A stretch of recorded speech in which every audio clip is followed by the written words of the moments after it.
Welcome back viewers, آپ دیکھ رہے ہیں پروگرام براس ٹیکس۔ ابلیس کی مجلس شورا کے حوالے سے ہم لوگ اس وقت گفتگو کر رہے ہیں۔ زید صاحب پلیز کنٹینیو۔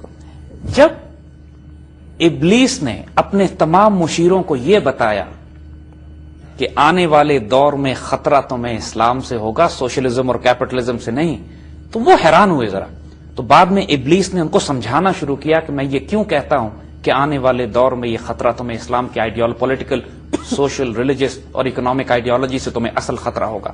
ابلیس کے الفاظ میں کلام اقبال میں اقبال کہتے ہیں، جانتا ہوں میں یہ امت حامل قرآن نہیں، یہ ہے وہی سرمایہ داری بندہ مومن کا دین۔ مجھے اچھی طرح معلوم ہے کہ اس امت میں اب قرآن باقی نہیں رہ گیا، اور یہ امت جو ہے آج یہ بھی کیپٹلسٹ اکنامک سسٹم کے پیچھے جا رہی ہے، مال و دولت جمع کرنے کے پیچھے لگی ہوئی ہے، زکوٰۃ نہیں نکالتی اپنے مال میں سے، وراثت تقسیم نہیں کرتی، یہ بھی وہی پیپر کرنسی اور زائنس بینکنگ سسٹم کو استعمال کرتی ہے، اسی طرح کریڈٹ کارڈز اور اسی طرح اپنے اکاؤنٹس کھولے ہوئے ہیں اس نے، اسی طرح اس کے ساری ٹرانزیکشن جو ہے ریئل ویلتھ بیسڈ نہیں ہے، اسی طرح اس کی ساری دولت لوٹ لی گئی ہے، سونا ہم نے چھپا لیا ہے، کاغذ اس کے ہاتھ میں دے دیا ہے۔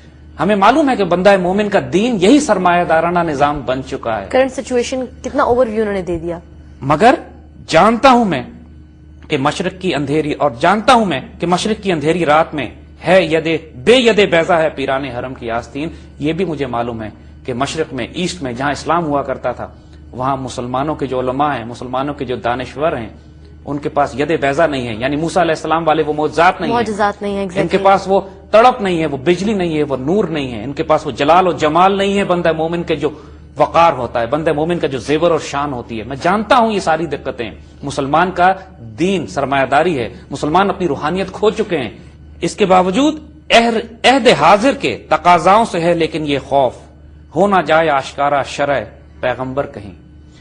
مجھے آج کے دور کے جو تقاضے ہیں، ٹیکنالوجی ایڈوانس ہو رہی ہے، میڈیا نکل رہا ہے، کتابیں چھپ رہی ہیں، لوگ آپس میں زیادہ بیدار ہو گئے ہیں، آپس میں باتیں کرتے رہتے ہیں، ڈسکشن ہو رہی ہے۔ ہمارے کیپٹلسٹ اور کمیونسٹ سسٹم کے جو راز ہم نے چھپا کے رکھے ہوئے تھے، جمہوریت اور ڈکٹیٹرشپ کی جس کو ہم ایک نیلم پری بنا کر پیش کر رہے تھے پوری دنیا کے سامنے، ہمیں خطرہ ہے کہ آج کے دور کے تقاضوں کو سامنے رکھتے ہوئے کہیں شرع پیغمبری عام نہ ہو جائے، کہیں مسلمانوں کو یہ نہ پتہ لگ جائے کہ شریعت کیا کہتی ہے، کہیں مسلمان اس سارے نظام کا کمپیرزن قرآن و سنت سے کرنا نہ شروع کر دیں۔ مجھے اس بات کا شدید خطرہ ہے کہ کہیں شریعت بیدار نہ ہو جائے ان لوگوں میں۔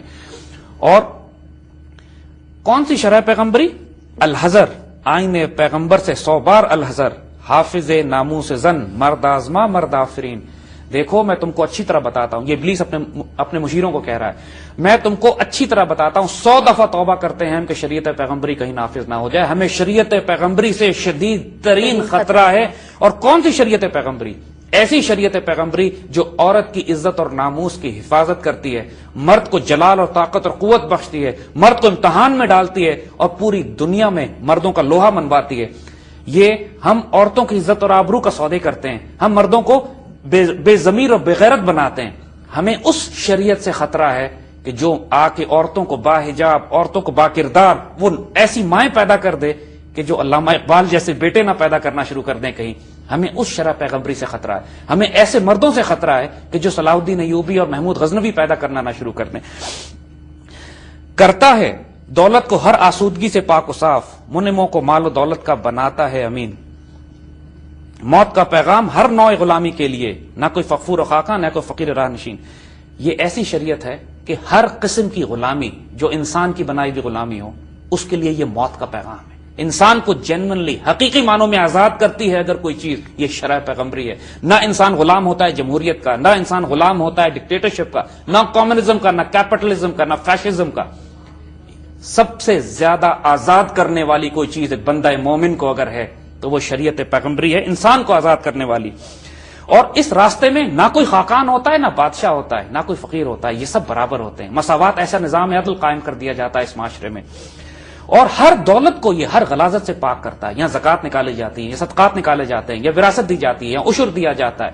یہاں پر اپنی دولت کو، منعموں کو مال و دولت کا بناتا ہے امین۔ جس کے پاس دولت ہوتی ہے وہ اس کا مالک نہیں ہوتا، وہ اس دولت کو سمجھتا ہے کہ مجھے اللہ کی طرف سے دی گئی ہے اور میں نے امین ہوں، امانت دار ہوں، اور میں نے اس کو اللہ کی راہ میں خرچ کرنا ہے۔ یہ اتنا بڑا انقلاب ہے فکر و سوچ کا، اس سے بڑھ کر اور کیا ہوگا فکر و عمل کا انقلاب؟ اس سے بڑی ریولوشن اور کون سی برپا تم دنیا میں کر سکتے ہو بادشاہوں کی نہیں اللہ کی ہے یہ زمین, کہ انسان کو یہ بتا دیا جائے کہ یہ دنیا بادشاہوں کی نہیں ہے, اللہ کی زمین ہے. دنیا کو یہ بتا دیا جائے کہ پارلیمنٹ سپریم نہیں ہے, قرآن و سنت سپریم ہے. دنیا کو یہ بتا دیا جائے کہ بادشاہ وقت سپریم نہیں ہے, اللہ کا حکم سپریم ہے. دنیا کو یہ بتا دیا جائے کہ پوری دنیا اللہ کی زمین ہے, مسلمان جہاں چاہے ہجرت کر کے جا سکتا ہے, ویزے اور پاسپورٹ کی اس کو ضرورت نہیں ہے. پوری اسلامک دنیا میں مسلمان پر پابندی نہیں لگائی جا سکتی. مسلمانوں کو نیشنلزم کی بنیاد پر زمین میں مقید نہیں کیا جا سکتا, قید نہیں کیا جا سکتا. صرف یہ کافی ہے کسی شخص کے لیے مسلمان ہو اور پوری زمین اس کی ہے, پورا جہان اس کا ہے, پوری عالم اسلام اس کے لیے. مسلمانوں کی بنیاد محبت اور تعلق اللہ کے رسول کی نسبت سے ہے. نیشنلزم, قومیت, لسانیت, زبان کے اوپر نہیں وابستہ, عصبیت پہ وابستہ نہیں ہے. اگر یہ بات عام ہو گئی, ہمارا پورے نظام بت جو ہم نے کھڑے کر کے رکھے ہیں تباہ برباد ہو جائیں گے. اس سے بڑھ کر اور کیا ہوگا فکر و عمل کا انقلاب, کہ بادشاہوں کی نہیں اللہ کی ہے یہ زمین. چشم عالم سے رہے پوشیدہ یہ آئین تو خوب, یہ غنیمت ہے کہ خود مومن ہے محروم یقین. یہ بہت زبردست بات ہوگی کہ پوری دنیا اس قانون کو, اس آئین سے محروم رہے. دیکھیے ہم 73 اور 74 کے آئین کی بات کرتے رہتے ہیں, ہمارا آئین قرآن و سنت ہے, کافی ہمیں دے دیا گیا ہے.